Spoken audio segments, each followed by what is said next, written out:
नमस्कार, Rajasthan top 10 news में आपका स्वागत है। आइए बात करते हैं आज की तमाम ताजा खबरों पर। दौसा सांसद मुरारी लाल मीणा गुजरात पहुंचे। अहमदाबाद आयोजित आदिवासी मिलन समारोह में भाग लिया। इस दौरान उन्हें समाज में कुरीतियों को छोड़ने की बात की और युवाओं को मेहनत करने और आगे बढ़ने की सलाह दी। उन्होंने कहा कि बेईमानी का रास्ता छोटा होता है, इसलिए ईमानदारी के साथ आप अपना काम कीजिए। इस दौरान मुरारी लाल मीणा ने अहमदाबाद से प्रधानमंत्री नरेंद्र मोदी को भी ललकार कहा। उन्होंने कहा कि प्रधानमंत्री गुजरात से हैं और गुजरात की धरती से प्रधानमंत्री करना चाहता हूं कि प्रधानमंत्री जी देख लीजिए आदिवासियों की ताकत। हमारी संस्कृति को जिंदा रखे हुए हैं। देखो, इनकी बहुत बड़ी हमारी यहाँ भूमिका है। हमारे एक्चुअल में एसटी का जो आरक्षण है वो आर्थिक से और शैक्षणिक से नहीं है, हमारी संस्कृति से, हमारे कल्चर से, हमारे अलग व्यवहार से। आपने देखा होगा या गुजरात के बहुत से कुछ लोग देख रहे होंगे, और मुझे खुशी इस बात की है कि आपने ये प्रोग्राम गुजरात में कराया, ताकि इस टाइम देश में करता धरता गुजरात का ही है। उनको ये पता लग जाए अगर ये मीणे वास्तव में आदिवासी, देख लो इनकी संस्कृति अलग ही है, ये देख लो। सही है ना भाई? इसलिए गुजरात में ठीक रहा मामला। साथियों देखो, बहुत लंबी बात आपने, मेरी विचारधारा से मेल खाती बात आपको मुख्यमंत्री ने बताई, मैं उन बातों पे बाद में आऊंगा। सबसे पहले तो मैं 4 बार विधायक रहा हूं और 1 बार सांसद चुना गया इस बार, और मैं समझता हूं कि हमारे सब लोगों ने, चाहे देश के किसी भी कोने में हो, इन विकट परिस्थितियों में भी हमारी पार्टी मैं पूरे देश में 4थे नंबर पे जीता हूं। इसलिए आपका बहुत बहुत धन्यवाद। 2,37,000, क्योंकि हमारा काफी 10-15 साल से मामला डाउन ही चल रहा था और इस बार अप हुआ है, और 2,37,000 में जीतने में आप सबका बहुत बड़ा सहयोग है।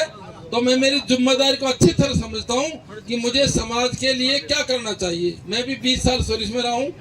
20 साल नौकरी करने के बाद में मैं राजनीति में आया, और कई साथी मेरे बारे में जानते हैं, कई नहीं जानते। हम हमेशा वही बात करते हैं जो समाज के हित में हो, जो सही ट्रैक की बात हो, जैसे आप अभी आपके बीच में बोल रहे थे। साथियों ये तो रही ये बात। अभी जो विशेष मुद्दा जो इस टाइम चल रहा है, देखो हमारे नव को IAS ने बताया, ये सही बात है। 2-3 चीज हमारे समाज के लिए अभिशाप है। देखो, सबसे बड़ी बात तो जो आपने बताई, मेहनत। मैं कह रहा हूं ये जितने भी लोग ये विराजमान है, चाहे बिजनेसमैन हो, चाहे पढ़ लिख के IAS ऑफिसर्स हो, चाहे हम राजनीति में हो, बिना मेहनत कुछ नहीं।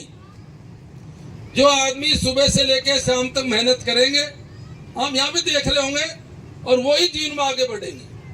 चाहे मेहनत किसी भी साइड में, अपने इंटरेस्ट के हिसाब से। मैंने बताया प्रहलाद जी ने मेहनत किया, जहाँ बैठे भामाशा बन रहे हैं, करोड़ों के बिजनेस में सारे काम है, हजारों लोगों को रोजगार देखा। हुकम जी के बारे में आप देख रहे थे, देवेंद्र जी में हूँ, मैं भी बहुत के गाँव में छोटे से पैदावार या राजनीति में हूँ। इसलिए सबसे पहली प्रायोरिटी मेहनत और ईमानदारी। लेकिन हमारे लोग, बिल्कुल सही बात है कि आजकल पिछले 10-15 साल से मेहनत से भटक रहे हैं, और भटक करके वो रास्ते अपना रहे शॉर्टकट के, जिनके परिणाम अच्छे नहीं है। चाहे राजनीति हो, चाहे सर्विस हो, चाहे बिजनेस हो, और विशेषकर 3 चीज बहुत ज्यादा हावी है इस टाइम हमारे ऊपर।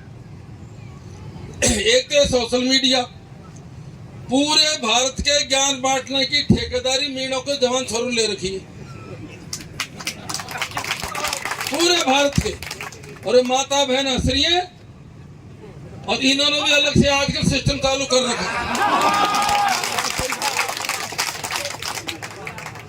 हम हमारी योग्यता का सदुपयोग करें। हम किसी से कम नहीं है, हम में योग्यता है, हम इंटेलिजेंट हैं, हम होशियार हैं, हम मेहनती हैं। लेकिन हम हमारी मेहनत का सदुपयोग नहीं करते, दुरुपयोग हो रहा है। और 2000 से पहले हमारी मेहनत का सदुपयोग हुआ।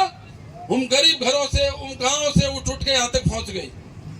कल मैं आपके लालसोट में था, हमें बोल के आया हूं, आपने सुना होगा मेरा भाषण। वहां हमारे एक सपोर्टर, क्या नाम उसे, गीत गाती है, लाली देव गीत गा रही थी और नाच भी रही थी। अच्छी बात है ये। अब ये बताओ, इतने अच्छे गीत जैसे ये दोनों तीनों गा रहे थे धड़ाधड़ जोड़ जोड़ के, ये नेहड़ा, ये फलाना, ये वो, कोई और जाति का आदमी इतना जल्दी गीत जोड़ सकता है क्या? बताओ भाई, जोड़ सकता है क्या कोई? इसका मतलब हम योग्य तो है ना, हम इंटेलिजेंट तो है ना। सवाल इस बात का है हमारी योग्यता को हम किस दिशा में ले जाते हैं। कल वो गा रही थी वहां पर, तो हमें बोल के आया था, अब ये इतनी योग है, घड़े पे नाच रही है, गीत गा रही है, ठुमके लगा रही है, सारे काम कर रही है, इसका मतलब इंटेलिजेंट है। और इसी योग्यता को, इसी इंटेलिजेंसी को यदि पढ़ाई में लग जाती तो कोई भोटोप का IAS बन जाती। अब चांस नहीं मिला भाई। ये दोनों हमारे गायक कलाकार हैं, अपने जानते हैं, मैं जानता हूं इन दोनों को, बहुत बुद्धिजीवी है, बहुत योग्य है, बहुत इंटेलिजेंट है। अवसर नहीं मिला, नहीं मिला ना।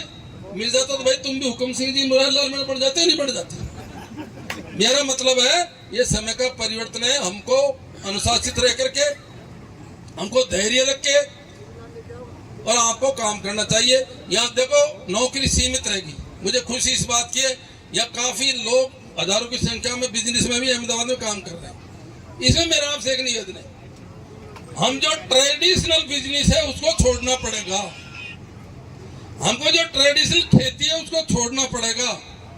खेती तो करो, ट्रेडिशनल मत करो। बड़े से सरसों गेहूं बोते आए उसको अलग हटके ऑर्गेनिक खेती करो।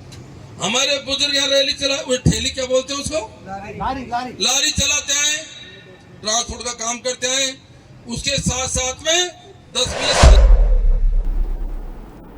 सचिन पायलट ने दौसा में एक रैली के दौरान पेपर लीक मामले में युवाओं के साथ खड़े नजर आए। उन्होंने कहा कि आरपीएससी का पुनर्गठन होना चाहिए। अब इस मुद्दे पर किरोड़ी लाल मीणा ने भी अपनी सहमति जताई है। उन्होंने कहा कि वो पायलट साहब की बात से सहमत है। सरकार मजबूती से काम कर रही है। आरपीएससी के 2 सदस्य गिरफ्तार हो चुके हैं। वहीं पेपर हेराफेरी के दर्जनों आरोपियों को भी एसओजी गिरफ्तार कर चुकी है। कितना ही बड़ा मगरमच्छ हो, सब पर कार्यवाही होगी। गहलोत साहब ने वैसे ही निकाल दिए। हम मांग भी करते रहे, मीडिया को भी बताते रहे, धरना प्रदर्शन भी देते रहे, हमको गिरफ्तार कर लिया गया। पार्टी ने प्रदर्शन किया जिन पर सिविल लाइन पे लाठीचार्ज भी किया, आंसू गैस भी छोड़े, लेकिन भजनलाल सरकार जांच कर रही है। 2 आरपीएससी मेंबर्स को भीतर रख दिया और अब धीरे धीरे मगरमच्छों की तरफ पहुंच रही है। सबको गिरफ्तार करेंगे और जो भी दोषी है उनको दंडित करेंगे। सचिन पायलट को वापस किया गया है। क्या कह दिया? सचिन पायलट कह रहे हैं कि आरपीएससी का पुनर्गठन किया जाए, कौन जिम्मेदार थे इसके तय में जाए। देखो, सचिन पायलट साहब ने बात तो ठीक कही है, लेकिन उनके राज में पुनर्गठन हो जाता तो बहुत अच्छा बात था। लेकिन पुनर्गठन एक टेढ़ी प्रक्रिया है, ये देश के राष्ट्रपति तक मामला जाता है, तो इसको लीगली सरकार एग्जामिन करवा रही है। अगर लीगली कोई ज़्यादा। राजस्थान के मुख्यमंत्री भजनलाल शर्मा 6 दिवसीय दक्षिण कोरिया और जापान दौरे के लिए रविवार को रवाना हो गए। अपने विदेश दौरे पर राजधानी राजस्थान समेत के विदेशी निवेशकों को आमंत्रित करेंगे। सीएम भजनलाल के साथ एक उच्च स्तरीय डेलीगेशन भी गया है। मुख्यमंत्री भजनलाल शर्मा विदेश दौरे पर सोमवार को सियोल में रोड शो करेंगे। दक्षिण कोरिया के बाद वे 10 सितंबर को वे जापान रवाना हुए। राजस्थान के धौलपुर जिले में एक बार फिर पार्वती नदी में 4 लड़कियों की डूबने की घटना सामने आई है। ये घटना रविवार को ऋषि पंचमी के मौके पर हुई, जब पार्वती नदी में नहाने गई बोधपुरा गांव की 4 लड़कियां बह गई। वहीं रेस्क्यू के बाद 3 बच्चियों के शव को बरामद कर लिया गया है। कोलकाता के आरजीकर अस्पताल में एक ट्रेनी डॉक्टर के साथ रेप और मर्डर की वारदात के बाद विरोध प्रदर्शन का सिलसिला थमने का नाम नहीं ले रहा। रविवार की रात को कोलकाता सहित पश्चिम बंगाल के कई शहरों और कस्बों में इस वारदात के खिलाफ विरोध प्रदर्शन हुए।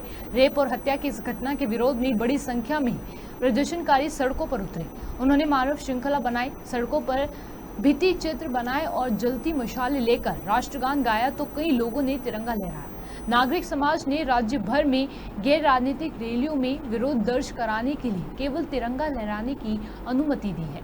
महिला ट्रेनी डॉक्टर का शव 9 अगस्त को अस्पताल में मिला।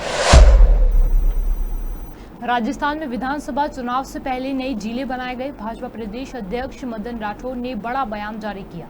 उन्होंने कहा कि एक एक विधानसभा के जिले बना दिए गए। दूदू, केकड़ी और सांचोर का उदाहरण देते हुए उन्होंने कहा कि आप ही बताइए ये किस तरह से वाजिब है। बनाई कमेटी ने इसका अध्ययन किया है। कई जिले हैं जिनकी मांग वाजिब भी है, वो जिले रहेंगे, बाकी जिलों को हम समाप्त करेंगे। जिन जिलों की जरूरत नहीं है वे जिले क्यों बनाए गए हैं? मैं सोचता हूं कि वहां के जनप्रतिनिधियों को खुश करने के लिए तत्कालीन सरकार ने जिले बना दिए। राजस्थान में सामूहिक भोज में खाना लोगों को बेहद महंगा पड़ गया। ये मामला डूंगरपुर जिले के रामसागरा थाना क्षेत्र के लोटवाड़ा माड़ा और गामरी अहाड़ा गांव का है, जहां ऋषि पंचमी पर सामूहिक भोज के साव के खिचड़ी का सेवन करने से 50 से अधिक लोग फूड पॉइजनिंग का शिकार हो गए। उल्टी दस्त की शिकायत होने पर सभी लोगों को गागमरी अहाड़ा CSC में भर्ती कराया गया है। वहां गंभीर लोगों को डूंगरपुर जिला अस्पताल के लिए रेफर किया गया। राजस्थान के अलवर से एक बड़ी खबर सामने आ रही है, जहां बदमाशों ने एक होटल में बंदूक के दम पर दहशत फैला दी। उन्होंने होटल में खूब उत्पात मचाया, होटल के अंदर ही अंधाधुंध फायरिंग कर दी, जिससे होटल के शीशे भी चटक गए। गनीमत रही कि होटल में किसी भी कर्मचारी या किसी भी शख्स की जान को कोई नुकसान नहीं हुआ। हनुमानगढ़ जिले के संज्ञा क्षेत्र के गांव की नाबालिग बहनों के साथ दुष्कर्म की आशंका के मामले में ग्रामीण और कई सामाजिक संगठनों ने हनुमानगढ़ टाउन स्थित जिला चिकित्सालय के सामने धरना लगाकर पुलिस प्रशासन के खिलाफ जमकर नारेबाजी की। वहीं 16 सितंबर को आंदोलन की चेतावनी भी दी है। झालावाड़ पिरावा कस्बे में दो समुदाय के युवकों के बीच विवाद के कारण मारपीट के बाद कस्बे में तनाव का माहौल बन गया। कस्बे में बाजार भी बंद रहा और इस दौरान पुलिस ने सतर्कता बरतते हुए दोनों पक्षों में समझाइश की। पुलिस ने मामले में शिकायत के बाद एक युवक को गिरफ्तार भी कर लिया है। आज का क्या रहा घटना? आज झालावाड़ के जो पिड़ावा थाना क्षेत्र है उसमें दो युवकों के बाइक टचिंग को लेकर विवाद हो गया था। उसको देखते हुए पुलिस ने त्वरित कार्रवाई करते हुए जिस युवक के खिलाफ कंप्लेंट की जा रही थी उसको डिटेन भी कर लिया है। इसको लेकर कुछ लोग कस्बे में इकट्ठा हो गए थे, जिससे कि माहौल थोड़ा संवेदनशील हो गया था, परंतु अब कस्बे में शांति है, पर्याप्त जाब्ता तैनात है और निगरानी जारी है।